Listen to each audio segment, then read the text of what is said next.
কি হাস্যকর কথা!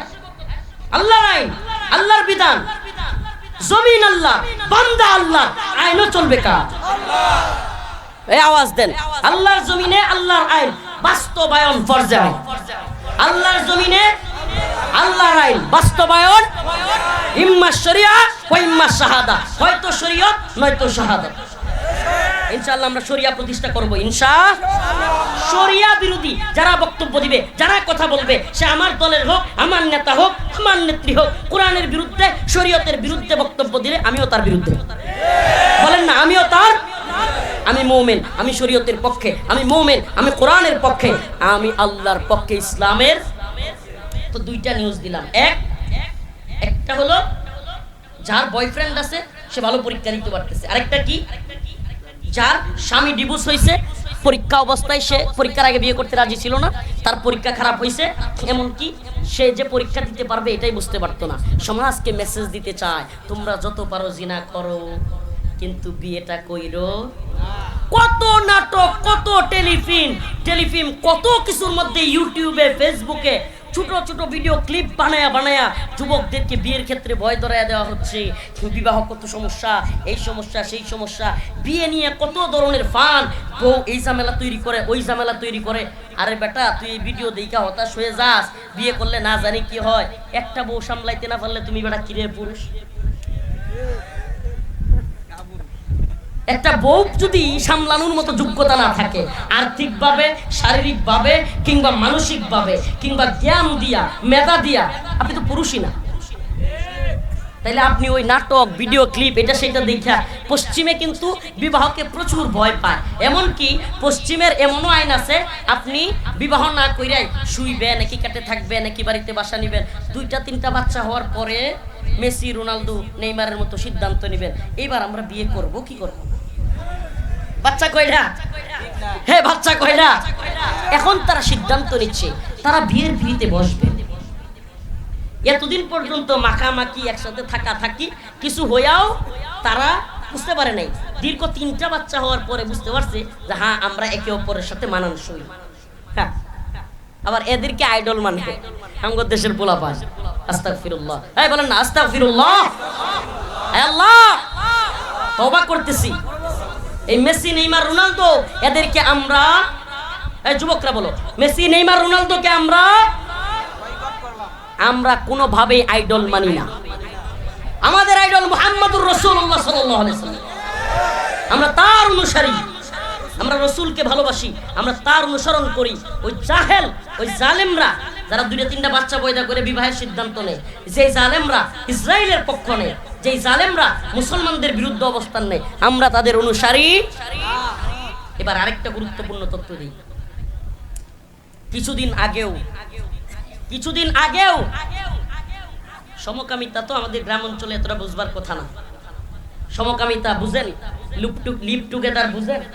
সমকামিতা, ছেলে বিবাহ, জিনা, নাউজুবিল্লাহ, ছেলের সাথে সম্পর্ক, মেয়ের সাথে সম্পর্ক, এগুলোকে LGBTQ বলে।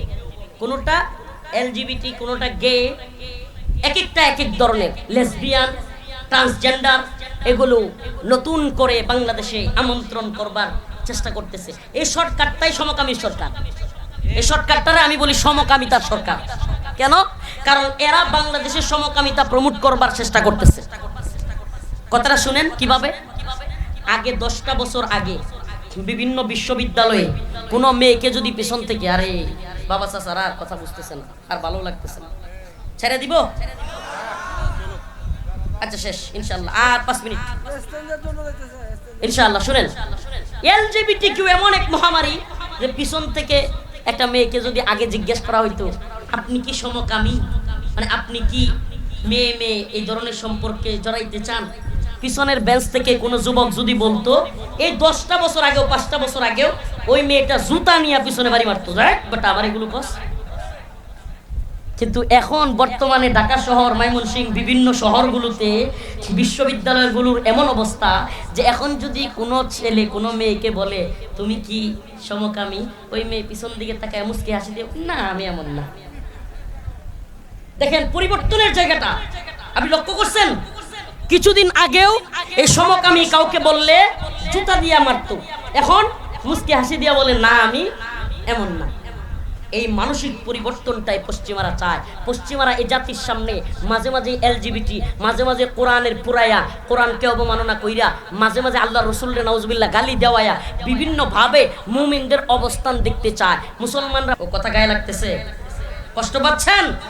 নাউজুবিল্লাহ। আমি আমার মা বোনদেরকে ছোট করতেছি না, আমার সব বোনেরা তো এমন নয় যে 500,000 টাকার জন্য ছেলের সাথে যাবে, কিন্তু আমাদের সমাজ, আমাদের রাষ্ট্রযন্ত্র এমন অবস্থায় নিয়ে গেছে, বুঝাইতে চায় বাল্য বিবাহ, গোড়ার ডিমের বিবাহ, শয়তানের বাচ্চারা বাল্য আবার বিবাহ করছে।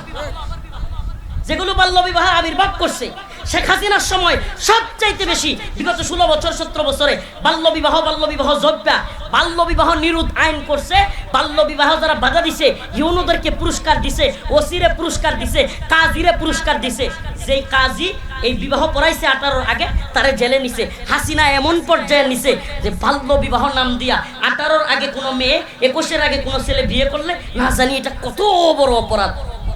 শয়তানের বাচ্চা, নিজের মা, এই শয়তান মহিলার মা মানে শেখ মুজিবুর রহমান, তার বাবা এবং তার মার বিয়ে হয়েছে, তার মার বয়স ছিল মাত্র 9 বছর। কত বড় শয়তানি!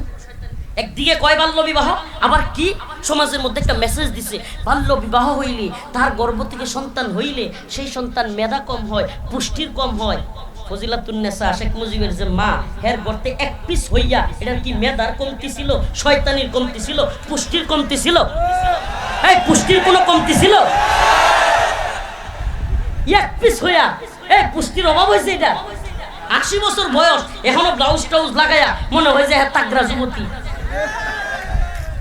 বিগত প্রাইম মিনিস্টার বেগম খালেদা জিয়া, উনাকে বলে যে খালেদা জিয়ার বয়স হয়ে গেছে, এখনো মরে না, এখনো এই শুনি মরবে, এই শুনি। হ্যাঁ মনে হয় বয়স হয়েছে না, হ্যাঁ 80 বছরের যুবতী। কত বড় শয়তান! এই বলে না, আপনারা শুনেন নাই বেগম জিয়ার ব্যাপারে বলে নাই যে এটা এখনো মরে না, মরবে মরবে বলে, এত বয়স হয়ে গিয়েছে। আল্লাহ তাআলা সুবহানাল্লাহ, আল্লাহ তাআলা ছাড় দেয় কিন্তু ছেড়ে দেয় না। যত শয়তানি করছে আল্লাহ একটা পর্যায়ে এসে ধরছে। তো এখন তার বয়স হয় না, সে যুবতী, সে আইন করছে বাল্য বিবাহ নিরোধ আইন। এগুলো কইরা যুবক যুবতীদের বিয়ে কঠিন করছে। 21 আগে বিয়ে করা যাবে না, 18 আগে মেয়ে বিয়ে বসতে পারবে না, পার্কের চিপাই চাপাই গিয়া পেটে বাচ্চা নিতে পারবে। আমার কথা একটু করা হয়ে যায়, কিন্তু সত্য না মিথ্যা? সব কথাই জি হুজুর করা দরকার নাই, সঠিক থাকলে সঠিক বলবেন। প্রিয় ভাইয়েরা, আমার বন্ধুগণ, আমার কথাগুলো একটু মিলায় নেবেন, সার্চ দিবেন এই প্রোগ্রাম থেকে বের হয়ে মোবাইলে, যে শেখ মুজিবের বউ শেখ হাসিনার আম্মা কয় বছর বয়সে বিয়ে হয়েছে, সার্চ দিয়েন।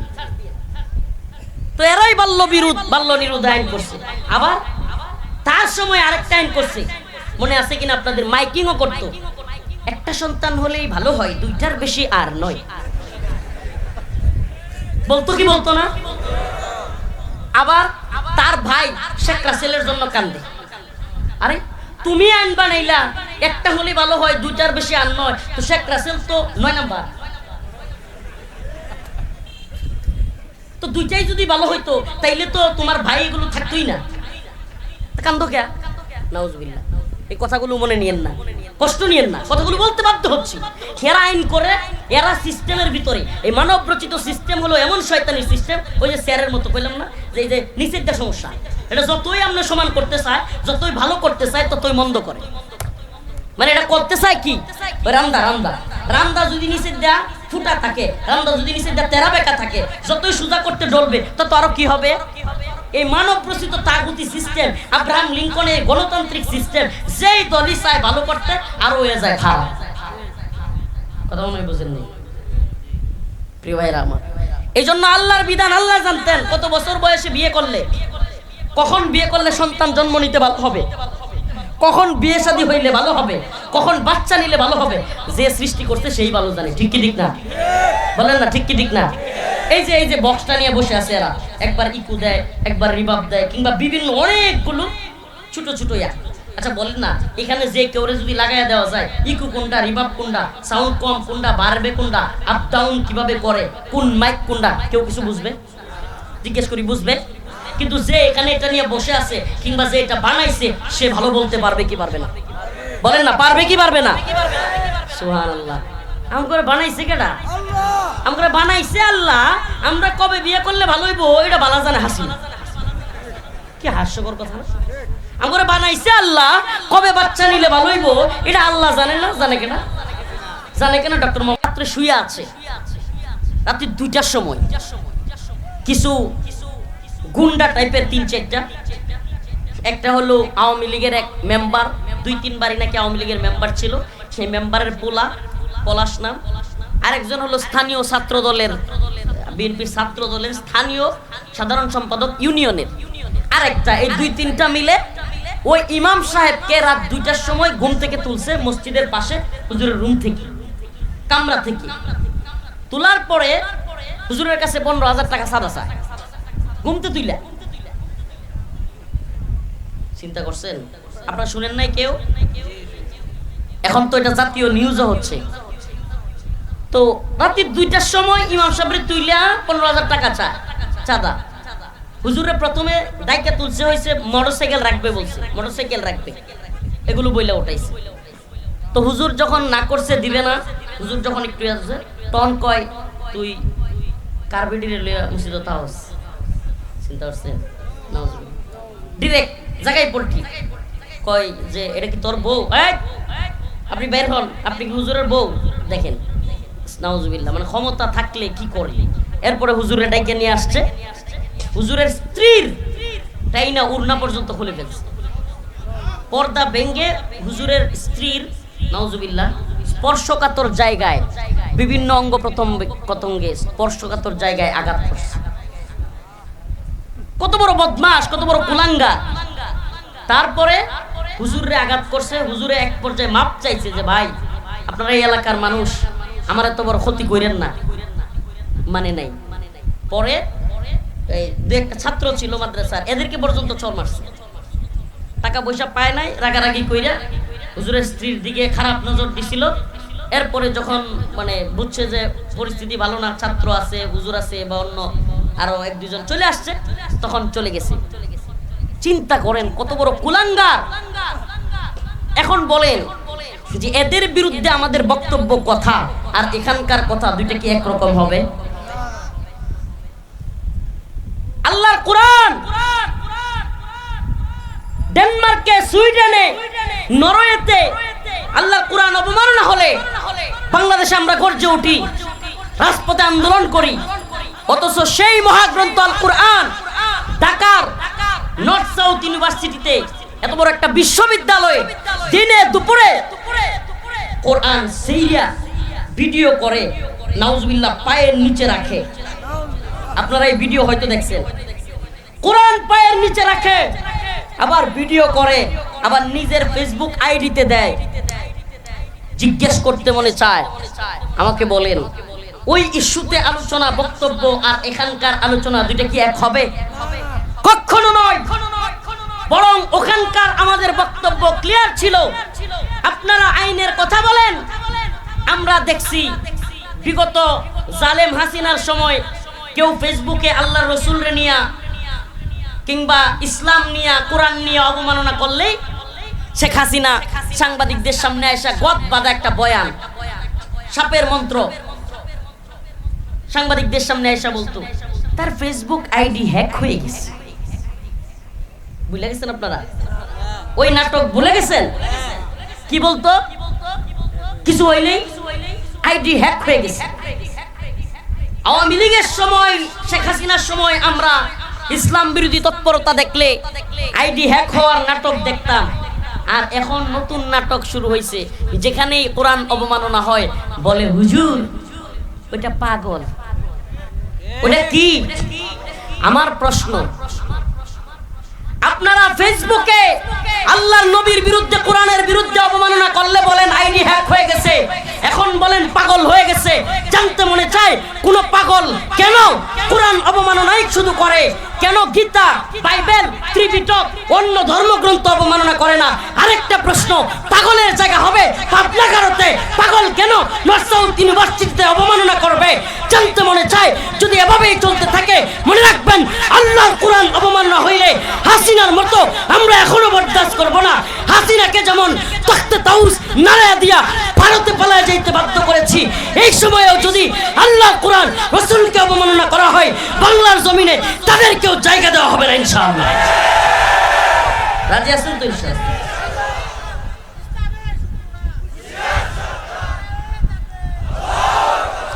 এক একটা জিনিস নিয়ে কথা এক এক রকম। আমি তো সরাসরি বলেছিলাম ঢাকার ইস্যুতে, এই নর্থ সাউথ ইউনিভার্সিটির কুলাঙ্গার, এটাকে এই আইন করে করে এদেরকে আরো বাঁচায় দেওয়া হয়।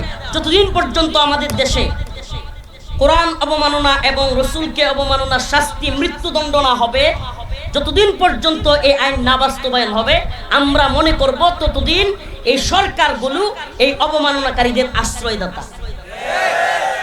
যদি এইভাবে আশ্রয় চলতে থাকে, আমি বাংলার জনগণকে উদ্দেশ্য করে বলতে চাই, ঢাকায়ও বলেছি, যদি এইভাবেই ছত্র ছায়ায় আল্লাহর কোরআন এবং রসুলকে অবমাননা করা হয় আর একবার কোরআনকে এভাবে পায়ের নিচে রাখা হয়, আমরা কোনো আইনের তোয়াক্কা করব না, ওই পাগুলো টেনে হিচড়ে আমরা ছিঁড়ে ফেলবো। আল্লাহর কোরআন, যে কোরআনের জন্য আমি ইমানদার, যে কোরআনের জন্য আমি মুমিন, যে কালামুল্লাহ পড়ে আমি নামাজ পড়ি, যে কালামুল্লাহ তিলাওয়াত করলে নামাজ পড়লে আমি জান্নাতে যাব, আমার মহান রব্বে কাবার কালাম অপমান করবা, তোমাকে ছাড় দেওয়া হবে না।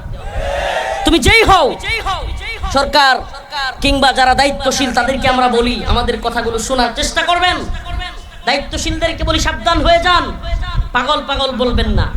পাগল হইলে পাবনাগারতে পাঠান। পাগলের জায়গা কই? পাগলাগারতে। পাগল নর্থ সাউথ ইউনিভার্সিটি, ঢাকার মধ্যে একটা নামি দামি ইউনিভার্সিটি, এত বড় বিশ্ববিদ্যালয়ে পাগল পড়ে কেমনে? তাইলে তো মনে চায় বলতে, পাগল রে যেগুলো বলে পাগল, এরা তো আরো বড় পাগল। পাগল রে যারা পড়াইতে দিছে, পড়তে সুযোগ দিছে, পাগল আবার এত বড় ভার্সিটির ছাত্র হয় কেমনে? তাইলে এগুলো আরো বড় পাগল না? তাইলে তো এগুলোর সবগুলোরে পাগলাগারতে রাখা উচিত। এটা হলো একটা এদের স্টাইল। আপনি দেখবেন ইসলাম বিরোধী যত শক্তি আছে, এরা সিস্টেমে আগায়, সিস্টেমে, সহজে না। মানুষ যাতে বুঝতে না পারে, এই মুসলমান ইমানদার খুব হুঁশিয়ার, খেয়াল করে শুনবেন এই কথাটা। ইসলাম বিরোধী শক্তি তাদের প্ল্যানিং করে আমাদের সমাজের মধ্যে ইসলাম বিদ্বেষ ঢুকায়। কেমনে?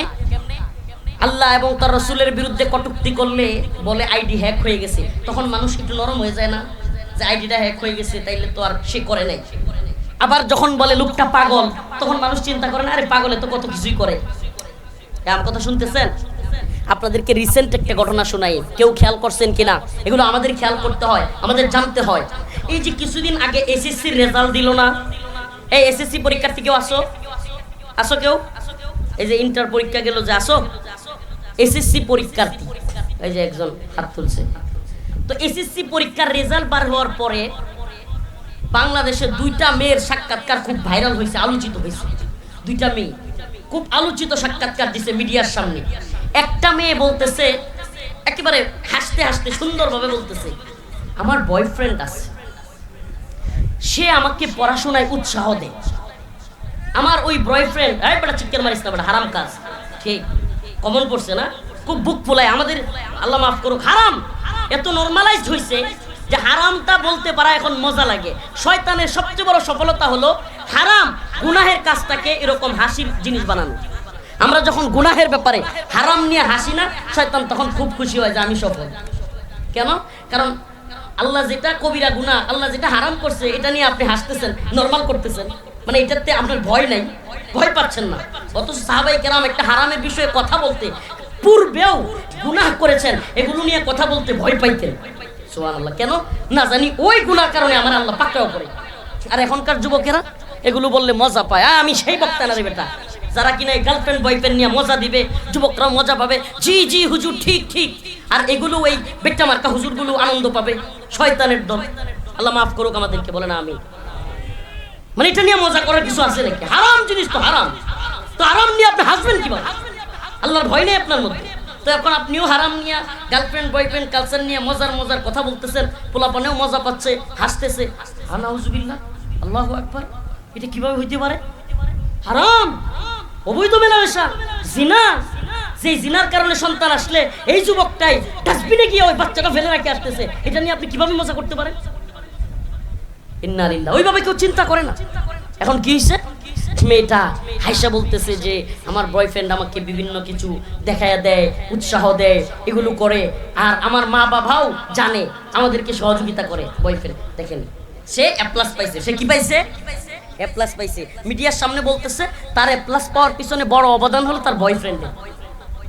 খুব সিগনিফিকেন্ট এবং খুব গুরুত্বপূর্ণ, মনে রাখবেন এটা একটা। নাম্বার 2, আরেকটা মেয়ে সাক্ষাৎকার দিছে। ওই মেয়েটা বলতেছে যে আমার কিছুদিন আগে বিয়ে হয়েছিল, ডিভোর্স হয়েছে, আমি যে পরীক্ষা দিতে পারবো সেটাই জানতাম না। আমি বিয়েতে রাজি ছিলাম না, কিন্তু আমার বাবা মা বিয়েটা দিয়ে দিছে। ও মুসলমান, গতলার দুবরার মুসলমান, খুব খেয়াল করেন, দুইটা নিউজ একই সময়ে, একই পরীক্ষার সময় দুইটা মেয়ের সাক্ষাৎকার দুই রকম দিয়া পুরা জাতির সামনে এই মিডিয়া, এই শয়তানের দল, এই তাগুতি মিডিয়া কি মেসেজ দিতে চায়? এরা বুঝাইতে চায় যেই মেয়ের বয়ফ্রেন্ড আছে, বিয়ে হয় নাই, সেই মেয়ে পরীক্ষায় ভালো করতে পারে, সাপোর্ট পায়, আর যেই মেয়েকে বিয়ে দেওয়া হয়েছে ওই মেয়ে ডিভোর্স হয়ে যায়, মেয়েটা পরীক্ষায় খারাপ করে। তার মানে বোঝা যায় বয়ফ্রেন্ড থাকা ভালো, স্বামী থাকা খারাপ। চিন্তা করছেন? সমাজের মধ্যে খুব সূক্ষ্ম কৌশলে জিনাকে প্রমোট করা হচ্ছে। পার্ক করে, পার্কের মধ্যে চুপি জারে সিস্টেমে গাছের আড়ালে জায়গা করে বসার জন্য সিস্টেম করে পার্কের মধ্যে সুযোগ তৈরি করে দেওয়া হচ্ছে। নৌকা ভ্রমণের মধ্যে পর্দা দিয়া নৌকার ভিতরে সিস্টেমে জিনার প্রচার করার জন্য, জিনা করবার জন্য সুন্দর জায়গা করে দেওয়া হচ্ছে। হোটেলের মধ্যে নিরিবিলি রুম রাইখা ওখানেও জিনার জন্য সুন্দর ব্যবস্থাপনা করা হচ্ছে। আর বিয়ে আসলেই 10 লক্ষ টাকা কাবিন। ব্যাস, এই যুবক চিন্তা করে কবে বিয়ে করবো, কবে বাসর রইব, আর কবে বউ পামু, এর আগে দেখা যায় হোটেলে যায়। এই যুবক চিন্তা করে যে গাছের চিপাই যায়, পার্কে যায়, সহজ। গার্লফ্রেন্ডে 500 টাকা খাওয়াইলেই, 1000 টাকা খরচ করলেই নাউজুবিল্লাহ যেই জিনিস পাওয়া যায় 10 লাখ খরচ করবার দরকার আছে নাকি? কি হাস্যকর কথা। আল্লাহর আইন, আল্লাহর বিধান, জমিন আল্লাহ, বান্দা আল্লাহ, আইনও চলবে কার? এই আওয়াজ দেন, আল্লাহর জমিনে আল্লাহর আইন বাস্তবায়ন ফরজ আইন। আল্লাহর জমিনে আল্লাহর আইন বাস্তবায়ন, ইম্মা শরিয়া ওয়া ইম্মা শাহাদা, হয়তো শরীয়ত নয়তো শাহাদাত। ইনশাআল্লাহ আমরা শরিয়া প্রতিষ্ঠা করব ইনশাআল্লাহ। শরিয়া বিরোধী যারা বক্তব্য দিবে, যারা কথা বলবে, সে আমার দলের হোক, আমার নেতা হোক, আমার নেত্রী হোক, কোরআনের বিরুদ্ধে, শরীয়তের বিরুদ্ধে বক্তব্য দিলে আমিও তার বিরুদ্ধে। বলেন না, আমিও তার।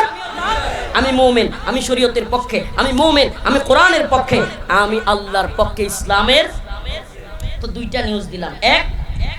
একটা হলো যার বয়ফ্রেন্ড আছে সে ভালো পরীক্ষা দিতে পারতেছে। আরেকটা কি, যার স্বামী ডিভোর্স হয়েছে, পরীক্ষা অবস্থায় সে পরীক্ষার আগে বিয়ে করতে রাজি ছিল না, তার পরীক্ষা খারাপ হয়েছে, এমনকি সে যে পরীক্ষা দিতে পারবে এটাই বুঝতে পারতো না। সমাজকে মেসেজ দিতে চায় তোমরা যত পারো জিনা করো, কিন্তু বিয়েটা কইরো। কত নাটক, কত টেলিফিল্ম, কত কিছুর মধ্যে ইউটিউবে, ফেসবুকে ছোট ছোট ভিডিও ক্লিপ বানায়া যুবকদেরকে বিয়ের ক্ষেত্রে ভয় ধরাইয়া দেওয়া হচ্ছে। বিবাহ কত সমস্যা, এই সমস্যা, সেই সমস্যা, বিয়ে নিয়ে কত ধরনের ফান। বউ এই ঝামেলা তৈরি করে, ওই ঝামেলা তৈরি করে। আরে বেটা, তুই এই ভিডিও দেখা হতাশ হয়ে যাস, বিয়ে করলে না জানি কি হয়। একটা বউ সামলাইতে না পারলে তুমি বেটা কিরে পুরুষ? একটা বউ যদি সামলানোর মতো যোগ্যতা না থাকে, আর্থিকভাবে, শারীরিকভাবে, কিংবা মানসিকভাবে, কিংবা জ্ঞান দিয়া, মেধা দিয়া, আপনি তো পুরুষই না।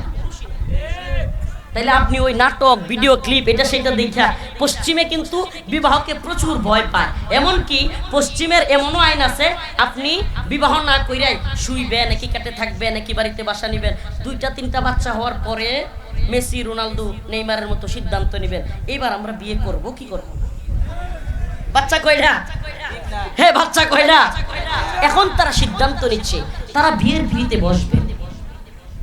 এতদিন পর্যন্ত মাখামাখি, একসাথে থাকি কিছু হইয়াও তারা বুঝতে পারে নাই। দীর্ঘ 3টা বাচ্চা হওয়ার পরে বুঝতে পারছে যে হ্যাঁ, আমরা একে অপরের সাথে মানানসই। হ্যাঁ, আবার এদেরকে আইডল মানে আমগো দেশের পোলাপান। আস্তাগফিরুল্লাহ। এই বলেন না আস্তাগফিরুল্লাহ। আল্লাহ, তওবা করতেছি। এই মেসি, নেইমার, রোনালদো, এদেরকে আমরা এই যুবকরা বলো, মেসি নেইমার রোনালদোকে আমরা কোনোভাবেই আইডল মানি না। আমাদের আইডল মুহাম্মদুর রাসূলুল্লাহ সাল্লাল্লাহু আলাইহি ওয়াসাল্লাম। আমরা তার অনুসারী, আমরা রসুলকে ভালোবাসি, আমরা তার অনুসরণ করি। ওই জাহেল, ওই জালেমরা যারা 2-3টা বাচ্চা পয়দা করে বিবাহের সিদ্ধান্ত নেয়, যেই জালেমরা ইসরায়েলের পক্ষ নেয়, যেই জালেমরা মুসলমানদের বিরুদ্ধে অবস্থান নেয়, আমরা তাদের অনুসারী। এবার আরেকটা গুরুত্বপূর্ণ তথ্য দিই। কিছুদিন আগেও সমকামিতা তো আমাদের গ্রাম অঞ্চলে এতটা বুঝবার কথা না। সমকামিতা বুঝেন? লিভ টুগেদার বুঝেন? সমকামিতা, ছেলে ছেলে বিবাহ, জিনা, নাউজুবিল্লাহ, ছেলে ছেলের সাথে সম্পর্ক, মেয়ে মেয়ের সাথে সম্পর্ক, এগুলোকে এলজিবিটি কিউ বলে। কোনটা এলজিবিটি, কোনটা গে, এক একটা এক এক ধরনের, লেসবিয়ান, ট্রান্সজেন্ডার, এগুলো নতুন করে বাংলাদেশে আমন্ত্রণ করবার চেষ্টা করতেছে। এই সরকারটাই সমকামীর সরকার। এই সরকারটারে আমি বলি সমকামিতার সরকার। কেন? কারণ এরা বাংলাদেশের সমকামিতা প্রমোট করবার চেষ্টা করতেছে। কথাটা শুনেন কিভাবে। আগে 10টা বছর আগে বিভিন্ন বিশ্ববিদ্যালয়ে কোনো মেয়েকে যদি পেছন থেকে, আরে বাবা চাচারা আর কথা বুঝতেছেন, আর ভালো লাগতেছে না, ছেড়ে দিব, আচ্ছা শেষ ইনশাআল্লাহ, আর 5 মিনিট ইনশাআল্লাহ। শুনেন, এলজিবিটি কিউ এমন এক মহামারী যে পিছন থেকে একটা মেয়েকে যদি আগে জিজ্ঞেস করা হইতো আপনি কি সমকামী, মানে আপনি কি মেয়ে মেয়ে এই ধরনের সম্পর্কে জড়াইতে চান, পিছনের বেঞ্চ থেকে কোনো যুবক যদি বলতো, এই 10টা বছর আগেও 5টা বছর আগেও ওই মেয়েটা জুতা নিয়ে পিছনে বাড়ি মারতো, যায় বাট আমার এগুলো কস। কিন্তু এখন বর্তমানে ঢাকা শহর, ময়মনসিংহ, বিভিন্ন শহরগুলোতে বিশ্ববিদ্যালয়গুলোর এমন অবস্থা যে এখন যদি কোনো ছেলে কোনো মেয়েকে বলে তুমি কি সমকামী, ওই মেয়ে পিছন দিকে তাকায় মুচকি হাসি দিয়ে, না আমি এমন না। দেখেন পরিবর্তনের জায়গাটা আপনি লক্ষ্য করছেন? কিছুদিন আগেও এই সমকামী কাউকে বললে জুতা দিয়া মারতো, এখন মুচকি হাসি দিয়া বলে না আমি এমন না। এই মানসিক পরিবর্তনটাই পশ্চিমারা চায়। পশ্চিমারা এই জাতির সামনে মাঝে মাঝে এলজিবিটি, মাঝে মাঝে কোরআনের পুরাইয়া, কোরআনকে অবমাননা কইরা, মাঝে মাঝে আল্লাহ রসুলের নাউজুবিল্লাহ গালি দেওয়ায়া বিভিন্নভাবে মুমিনদের অবস্থান দেখতে চায়। মুসলমানরা প্রতিক্রিয়া কেমন জানায়, মুসলমানদের ইমানের উন্নতি হইতেছে না অবনতি হইতেছে, এগুলো দেখবার চেষ্টা করে। ও মুসলমান ইমানদার, বাংলাদেশে বর্তমানে যেগুলো সমকামিতাকে প্রমোট করতে চায়, সমকামিতা সাপোর্টকারী, এগুলোর বড় মূল্যায়ন দেখবেন হেফাজতের বড় নেতা কিন্তু ডক্টর মোহাম্মদ ইউনুস সাহেবের পাশে নাই, বিএনপির বড় নেতা ডক্টর মোহাম্মদ ইউনুস সাহেবের পাশে নাই, জামাত ইসলামীর বড় নেতা ডক্টর মোহাম্মদ ইউনুস সাহেবের পাশে নাই, চরমোনাইয়ের বড় নেতা ডক্টর মোহাম্মদ ইউনুস সাহেবের পাশে নাই। যেই দলের কোনো কর্মীই নাই, খালি নেতা আছে, কর্মী নাই, এই নেতা জুনায়েদ সাকি দেখবেন সবসময় ডক্টর মোহাম্মদ ইউনুসের কাছাকাছি। সব ভিডিওতে দেখবেন। আপনাদেরকে বলে দিলাম, জুনায়েদ সাকির নাম শুনছেন, দেখছেন? এই জুনায়েদ সাকিকে দেখবেন ডক্টর মোহাম্মদ ইউনুসের কাছাকাছি। সকল অনুষ্ঠানগুলোতে খেয়াল করবেন, তার বড় মূল্যায়ন, তার বিএনপির মহাসচিবের চাইতেও, কিংবা সেক্রেটারি জেনারেল জামাতের তার চাইতেও, নাইবে আমিরের চাইতেও, হেফাজতের আমিরের চাইতেও তার মর্যাদা ডক্টর ইউনুসের কাছে বেশি। কেন? এই জুনায়েদ সাকি হলো বাংলাদেশের সমকামিতার সাপোর্টকারী। চিন্তা করছেন? মোল্লা মৌলবীরা এত কষ্ট করলো, এত চেষ্টা করলো, কত মোল্লা মৌলবীরা কত উপদেষ্টার সাথে, কত বিএনপি নেতার সাথে কত সম্পর্ক রাখবার চেষ্টা করলো, কিন্তু এত কিছুর পরেও ইউনুসে মূল্যায়ন করে না। মূল্যায়ন করে কারে? সাকিরে। যে সাকির দলের লোকই নেই, খালি দলের নাম আছে, নেতা আছে। এই দলের নেতা ডক্টর মোহাম্মদ ইউনুসের কাছাকাছি। কেন? সে সমকামিতার প্রমোটকারী। ও মুসলমান ইমানদার, আগেই বলেছিলাম সফলতা মুমিনের কোন পথে? মুমিনের সফলতা কোরআনের পথে, মুমিনের সফলতা নামাজের পথে। যে ব্যক্তি আল্লাহ বলছেন নামাজ পড়ে সে সফল। আল্লাযীনা হুম ফি সালাতিহিম খাশিউন, খুশু খুজুর সাথে নামাজ পড়লে সফল। ওয়াল্লাযীনা হুম আনিল লাগবি মুরিদুন, ফাহিশা কাজ থেকে, পূজা, মূর্তি পূজা, দুর্গা পূজা, দরগা পূজা, মাজারে পূজা, সিজদা, এগুলো থেকে যারা বিরত থাকবে তারা সফল। আল্লাহ বলছেন ইল্লা আন আজওয়াজিহিম ওয়াল্লাযীনা হুম লিফুরুজিহিম হাফিজুন, যে যুবক তার যৌবনকে হেফাজত করবে, বিয়ের মাধ্যমে হাজত পূরণ করবে, জিনা করবে না, সে সফল। আল্লাহ পাক আমাদের সবাইকে নামাজি হইয়া সফলতা অর্জন করবার তৌফিক দান করুন। আরো জোরে বলেন আমিন।